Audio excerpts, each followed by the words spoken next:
Hello, good morning students. एक बार फिर मैं महेश सिहाग अपने यूट्यूब चैनल पर आप सभी स्टूडेंट्स का हार्दिक स्वागत करता हूं। अपनी जो ग्रामर का पोर्शन चल रहा था, ग्रामर के पोर्शन में अपना जो टॉपिक था वो वर्ब का चल रहा था। वर्ब के अंदर अपन ने पढ़ा कि वर्ब है वो दो टाइप की होती हैं, फाइनाइट वर्ब और non finite verb. Finite verb के बारे में अपन चर्चा कर रहे थे कि फाइनाइट वर्ब होती क्या है। तो अपन ने पढ़ा फाइनाइट वर्ब की डेफिनेशन, यानी जो किसी न किसी रूप में, चाहे वो नंबर के साथ हो, चाहे वो पर्सन के साथ हो, चाहे वो सब्जेक्ट के साथ हो, चाहे वो टेंस के अकॉर्डिंग हो, किसी भी प्रकार से उसको चेंज किया जा सकता है। तो we can say in simple form कि changeable verbs are called finite verb, यानी जिसको किसी ना किसी रूप में चेंज कर सकते हैं वो वर्ब क्या होती है, फाइनाइट वर्ब। फाइनाइट वर्ब के फिर अपन ने 3 पार्ट्स पढ़े थे। पहला प्रिंसिपल पढ़ा था जो मैन वर्ब के रूप में यूज किया गया था। दूसरा जो अपना था वो कॉपुलर फॉर्म था, लिंकिंग वर्ब भी उसे कहते हैं। और तीसरा जो अपन पार्ट है वो आज पढ़ने वाले हैं वो है ऑक्सिलरी वर्ब्स। कौन सा टॉपिक है? Auxiliary verbs.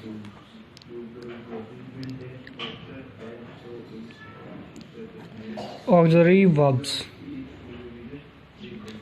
ऑक्सिलरी वर्ब्स क्या होती है, यानी वास्तव में देखें तो ऑक्सिलरी वर्ब्स होती क्या है उसके बारे में चर्चा करें। तो सबसे पहले डेफिनेशन की बात करें।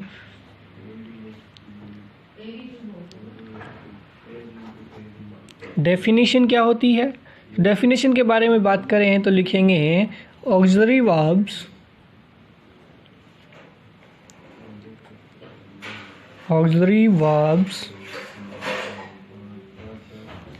are the verbs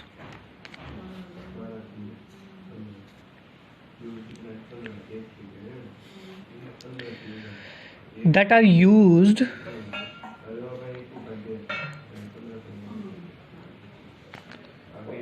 to help the main verb to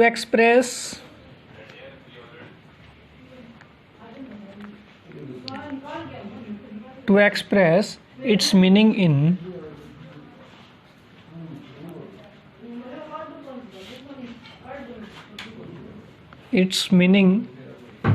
in accordance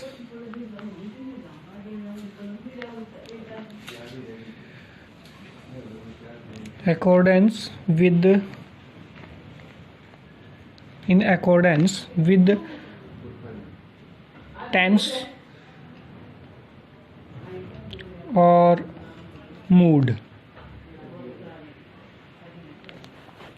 यानी क्या कहेंगे, यानी ऑक्सिलरी जो वर्ब हैं आर द वर्ब्स, यानी ऑक्सिलरी वर्ब्स वो वर्ब्स होती हैं दैट आर यूज्ड, जिसका प्रयोग किया जाएगा to help the main verb.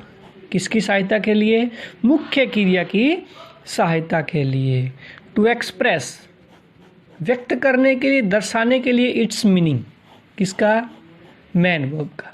यानी मैन वर्ब का मीनिंग को दर्शाने के लिए, उसके अर्थ को दर्शाने के लिए इन अकॉर्डेंस विद, किस तरीके से यूज किया जाएगा? टेंस और मूड, यानी मूड और टेंस के आधार पर मुख्य क्रिया का अर्थ बतलाने के लिए मैन वर्ब के सहायक के रूप में जिस वर्ब का अपन प्रयोग करते हैं उसे कहा जाता है ऑक्सिलरी वर्ब्स। अब ऑक्सिलरी वर्ब्स हैं वो बेसिकली फिर से 2 टाइप की होती हैं। पहला जो पार्ट्स आता है वो आता है प्राइमरी वर्ब्स। अब देखिए प्राइमरी वर्ब्स क्या होती हैं। प्राइमरी वर्ब्स किसे कहेंगे? यानी प्राइमरी वर्ब्स वो वर्ब्स होती हैं जो सिंपल सी कह सकते हैं कि जो टेंस को एक्सप्रेस करने के लिए यूज़ किया जाए। और इसका जो प्रयोग है, जो प्राइमरी वर्ब हैं उनका प्रयोग हेल्पिंग वर्ब के रूप में भी किया जा सकता है और मेन वर्ब के रूप में भी किया जा सकता है। तो कौन सी होती है वो उसके बारे में चर्चा करते हैं। सबसे पहले इसकी डेफिनेशन अगर देखें तो क्या कहा जाएगा, यानी primary verbs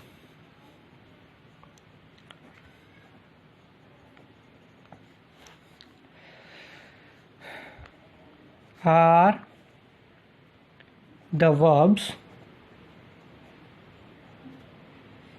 that are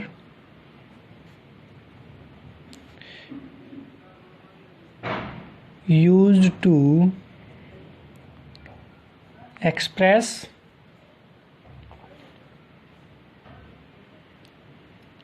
tense. यानी जो टेंस को एक्सप्रेस करने के लिए, जो टेंस को व्यक्त करने के लिए जिस वर्ब का अपन प्रयोग करते हैं वो वर्ब क्या कहलाती हैं? प्राइमरी वर्ब्स कहलाती हैं। अब इसको सिंपल में लिख सकते हैं, क्या लिखेंगे इसके अंदर? एक और चीज़ ऐड कर सकते हैं, इट इज़ यूज्ड,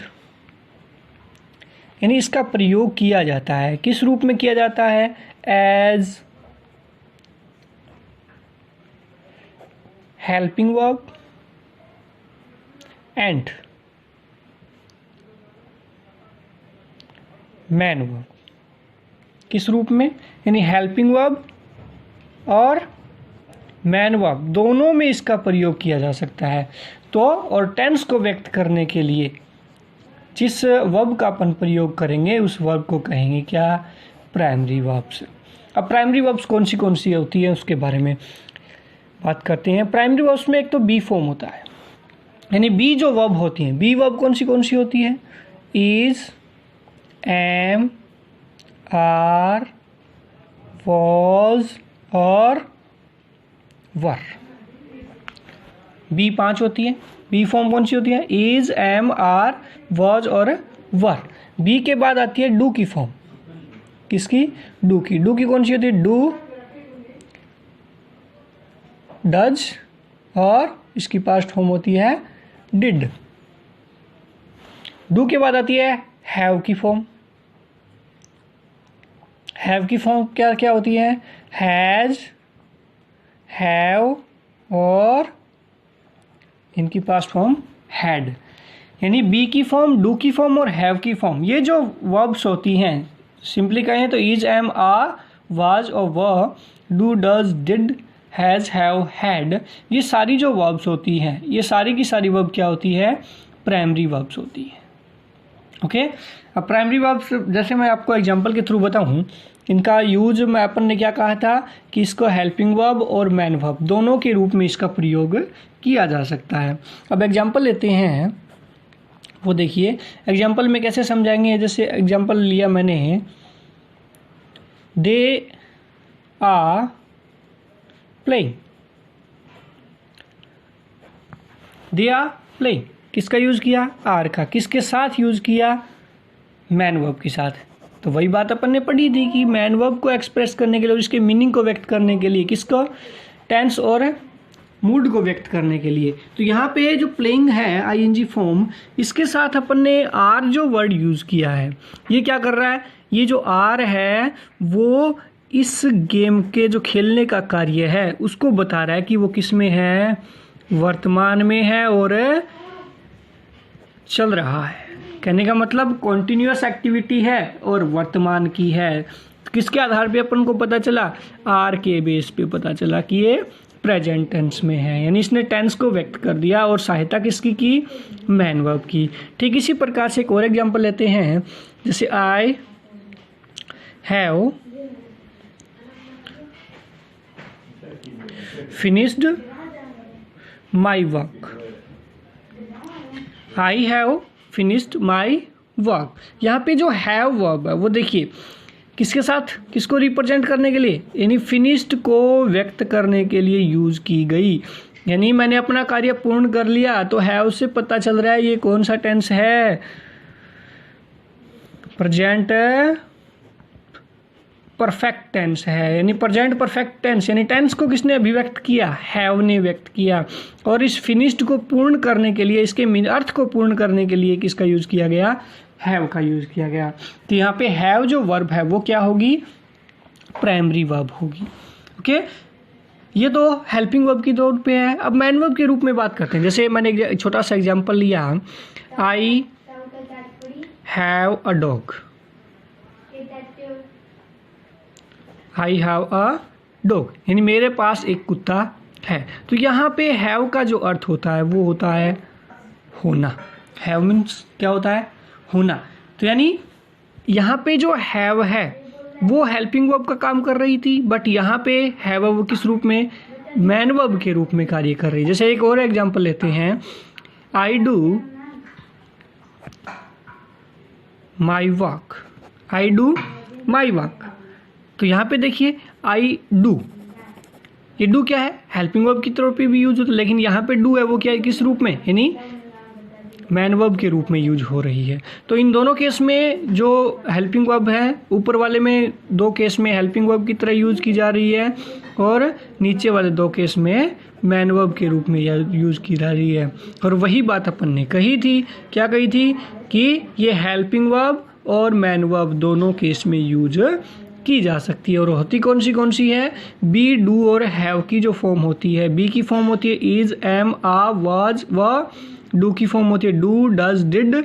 और हैव की फॉर्म होती है हैज, हैव और हैड। तो ये सारी वर्ब्स क्या होती हैं, प्राइमरी वर्ब्स होती हैं। अब अपन दूसरे बात करते हैं, दूसरा जो पार्ट आता है ऑक्सिलरी का, वो पार्ट आता है मॉडल ऑक्सिलरीज। क्या आता है, मॉडल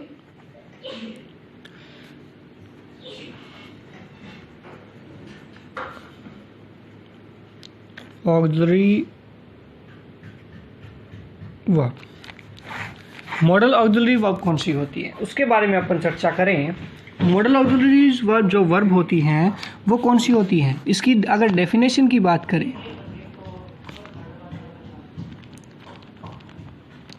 डेफिनेशन में क्या कहा जाएगा, यानी जो मॉडल ऑक्सिलरी जो वर्ब होती हैं वो किस रूप में, मैन वर्ब के रूप में यूज की जाएगी, किसको इंडिकेट करने के लिए, वही बात टेंस और मूड को इंडिकेट करने के लिए। तो डेफिनेशन लिखेंगे, यानी मॉडल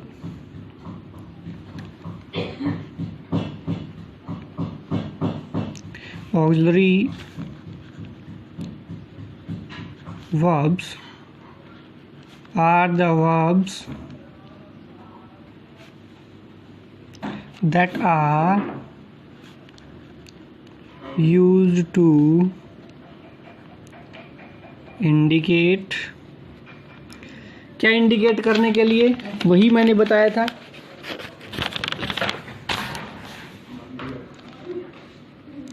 टेंस और मूड। क्या इंडिकेट करने के लिए, टेंस और मूड को इंडिकेट करने के लिए किसके साथ यूज की जाएगी, विद द मैन वर्ब। किसके साथ यूज की जाएगी, मैन वर्ब के साथ यूज की जाएगी। क्या इंडिकेट करने के लिए, टेंस या मूड को इंडिकेट करने के लिए यूज करते हैं, उस वर्ब को कहा जाता है मॉडल ऑक्सिलरीज वर्ब। अब मॉडल ऑक्सिलरीज वर्ब होती कौन सी है उसके बारे में अपन चर्चा करते हैं। यानी मॉडल कौन से होते हैं, देखिए जैसे can, could, may, might, shall, should, will, would, ought to,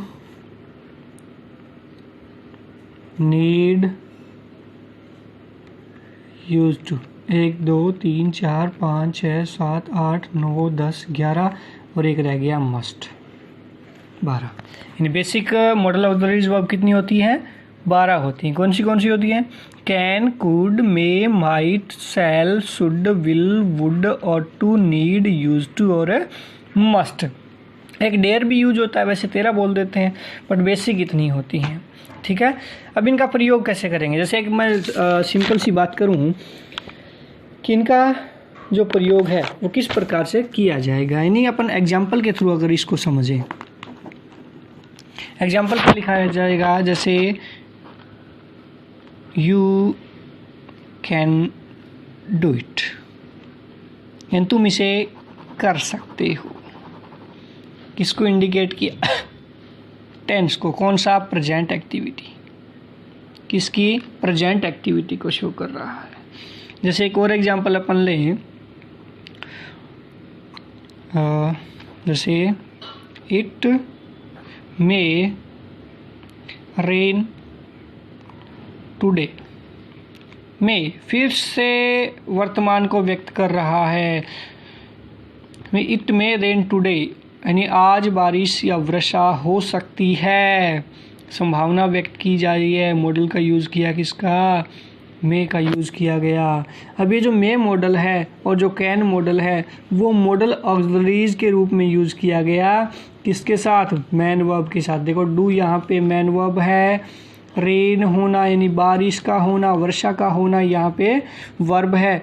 तो यहाँ पे कैन और मे किसकी तरह यानी हेल्पिंग वर्ब की तरह यूज़ की गई हैं और इनको क्या कहा जाता है? मॉडल ऑक्सिलरीज वर्ब कहा जाता है। तो आई होप आपको अच्छे से समझ में आई होगी। आज के लिए अपनी क्लास को यहीं स्टॉपिश करते हैं। एक बार फिर मैं अपने जो व्यूवर्स हैं, जो स्टूडेंट्स हैं, उनको बता देता हूँ, जो नए स्टूडेंट्स हैं उनको भी इन्फॉर्म कर देता हूँ और रिक्वेस्ट करता हूँ हमारे साथ जुड़े रहने के लिए हमारे YouTube चैनल को सब्सक्राइब कर लें, बेल आइकन को प्रेस कर दें ताकि आगे आने वाले जितने भी वीडियोस हैं वो आप तक सबसे पहले पहुंच जाएं। Okay, that's all for today. Have a good day.